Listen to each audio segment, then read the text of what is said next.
Hey guys and girls, I thought I'd make a quick video for you. It's been a little while. I've got an interview coming up in a few days, maybe even next week, where I'll be uploading that to YouTube as well. But yeah, we've just hit an all-time high for Ethereum again, $4,000 US. It's about 5,150 Aussie, which is phenomenal. I first recommended Ethereum to my subscribers at around the $150 US mark, which is just phenomenal when you think about it. It's had huge growth from there. But yeah, what's been going on? I've been getting on the phone with a lot of you guys. If you haven't already gone through and booked some time to chat with me, I would love to actually get on the phone, talk crypto with you, and see if there's an opportunity for you to continue your education and work with me. Yeah, I've been taking a lot of phone calls, doing a lot of research, and yeah, having a lot of good laughs with you guys on the phone. In between doing that, we've had a couple of can't show it yet. Had another couple of cars that have come to continue the build. If you haven't been seeing that, yeah, I think it's all right to show you now. So we have another M3 that's had a front ender. The motor's actually just down here, which is for sale, as it always is. The burnt M3, the white one, 2018 comp, still hasn't been able to start. Still chasing wiring issues on that one. But we are getting closer. We are actually getting closer. So this was bought for two reasons. One, to pinch a bunch of parts off. We have boot lid, which has been destroyed on the white one. Got these doors. It's got these really nice carbon mirror caps, so that'll go on it. And one thing that was really nice to see is it actually has an M performance exhaust. So I previously had this on my blue M3 that I sold, and my opinion is that it is the best sounding exhaust that these cars actually have behind the S55 motor. So we are slowly pulling this down. This is the motor for my M2, which is, I'll throw a couple of photos of that up on the screen as well. So it is supposed to be picked up this week, and then we throw the motor in that, and it is ready to go. So that's very exciting. Lots of stuff going on here at the shop, and it's, yeah, very messy. We've got another 2J in the corner, 2J here, 2J here, S55, S55, S55. We love our German and Japanese machines, don't we? I just wanted to catch you guys up, give you a little bit of an update, but also share with you a video that I watched. I've actually watched it twice just to really understand it. So I've talked about this guy before, Raoul Pal, runs a site called Real Vision, also an educator in the cryptocurrency space. Very smart guy, has managed multiple hedge funds for some of the biggest banks in the world, and understands and studies the markets daily. So he's talking about from where we are right now. He believes that in 2017 was very much the seed stage for this whole space. A lot of ICOs happened. A lot of people who didn't really know what they were doing raised money, didn't really know what to do with the money, and yeah, those projects crashed and went to zero. So now what we're seeing is a huge amount of institutional investment, a huge amount of institutional interest, as well as VCs coming and backing a lot of these projects. And he believes that the top, he doesn't say specifically, but the top 10 or maybe even top 20 projects are going to be around for a very long time currently. And there's potential for the whole space to do a 200x from here.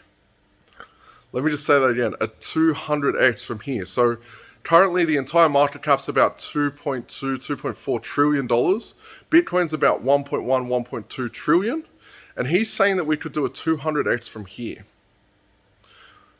Amazing. So why is he saying that? Because, the credit markets, the interest markets, the derivatives markets are around a $500 or $600 trillion industry.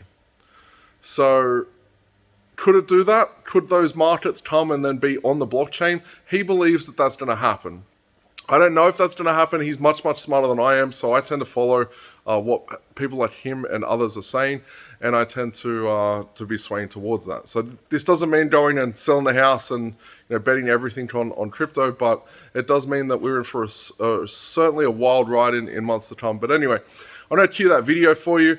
I really enjoyed making this one for you and giving you a quick update on what's going on in the shop. We've definitely had a lot going on behind the scenes, as well as a lot that my customers and subscribers have been seeing in the crypto education sphere. So cue that video, and then I'll talk to you about what else is going on at the end of this video.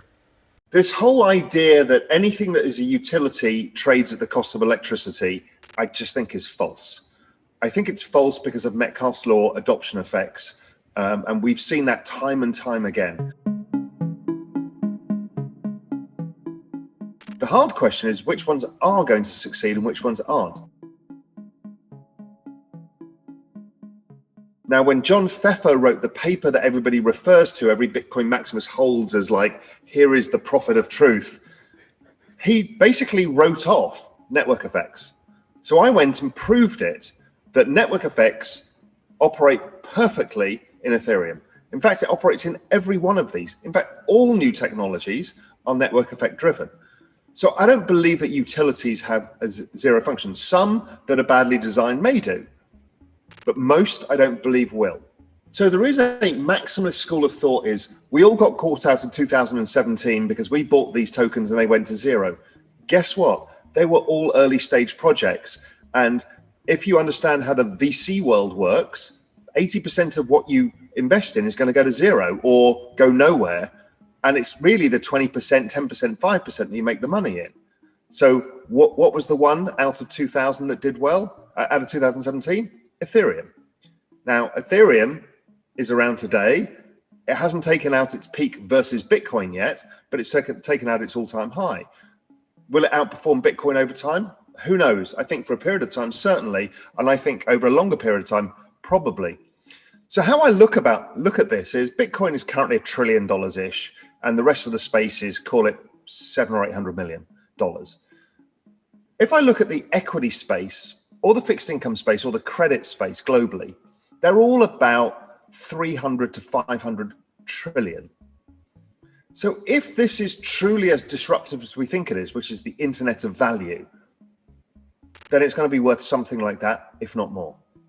So the whole space looks like it can go to up 200x from here, at least. Okay, that's, we've never had this before. Whole asset class is going up 200x. But that's what adoption effects do. And that's what this whole parallel system that's being built. We know we've got this broken system that we live in now. Whether you're European, Japanese, American, we all know that we've got this debt burden system where the banking system doesn't function. There's a terrible disparity between the rich and the poor. Wages aren't increasing, all of the problems that we've got. Then over here, there's a bunch of really smart people in the thousands or tens of thousands who are building an alternative system. And people are slowly migrating across. And that is not just a system of money. And that's where a lot of the Bitcoin people get confused between money and value. Assets have value. They don't have to be money. A Picasso is not money. It is value. So I think those two things are different. And I think once the whole space builds interoperability, you and I won't care what platform we're buying and selling or streaming on.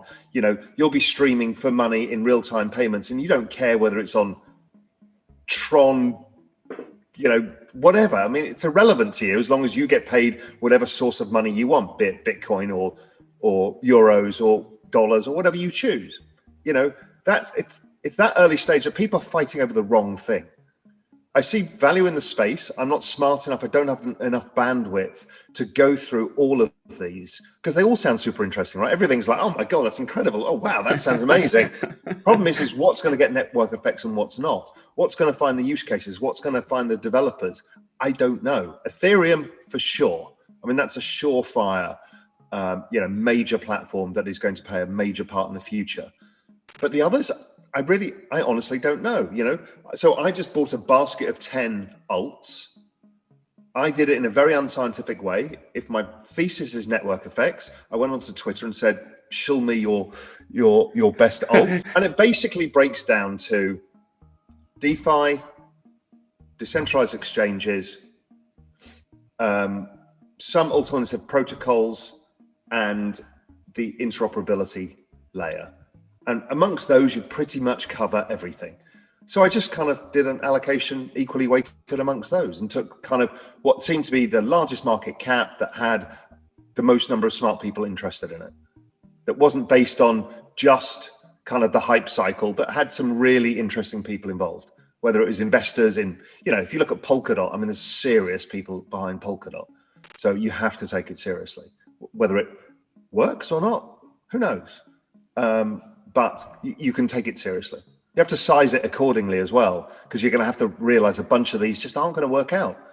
The four things that I see right now, two are already kind of known, and two are yet misunderstood or not known about. So I think DeFi is real, and some of those projects will fail, and some of them will become huge multi-$100 billion operations. Non-fungible tokens, I think, are real and meaningful. And I think that anybody who's younger understands that digital assets have the same value. You and I may buy a T-shirt from a designer because we kind of want to affiliate with that designer. It's a $2 piece of cotton, and we'll pay €2 piece of cotton. We'll pay €100 because it's bullshit, right? We all know it, but we kind of want it. There's no difference in the digital world.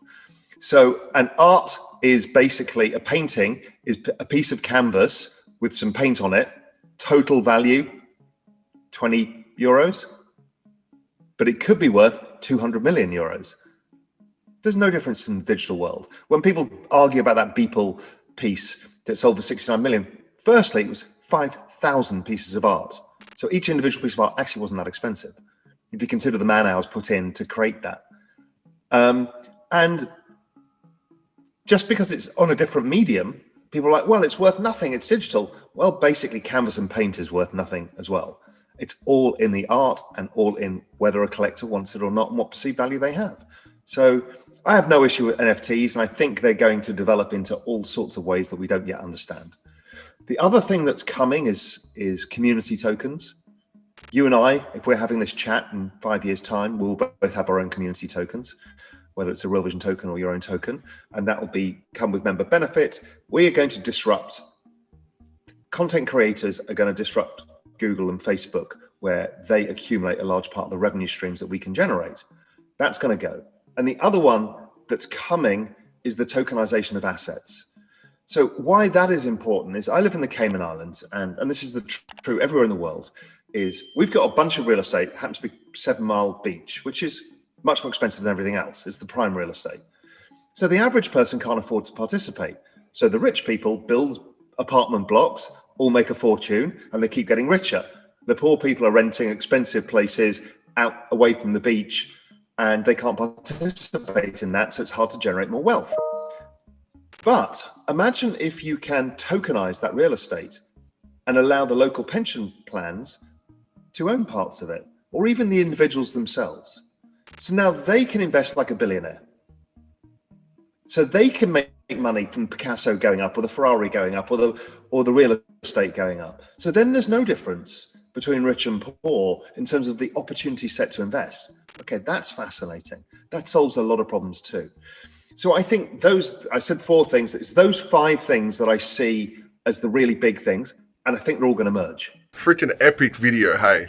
I hope you really enjoyed that. So, as always, really enjoyed making this for you, and there's a couple of cool things that I'm doing at the moment. So there's a $100,000 crypto giveaway. If you haven't looked into that already, it's completely legitimate. I am literally putting money, every single dollar that this channel earns, I am putting back into an account, and the goal is to grow it from around $10,000 to $100,000.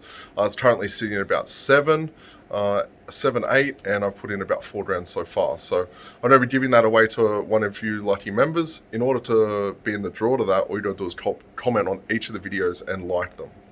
The other thing as well is my crypto fast start guide. If you're looking to get started, you're not really sure where to go or how to get started, or you've been in the game for quite some time and you're looking to really grow that 10x or 20x your portfolio, click the link below, cryptofaststartguide.com, and we'll end up getting on the phone together and you'll learn a bunch of stuff. So Really enjoyed making this video for you. As always, like, subscribe, and share, and I'll see you in the next video.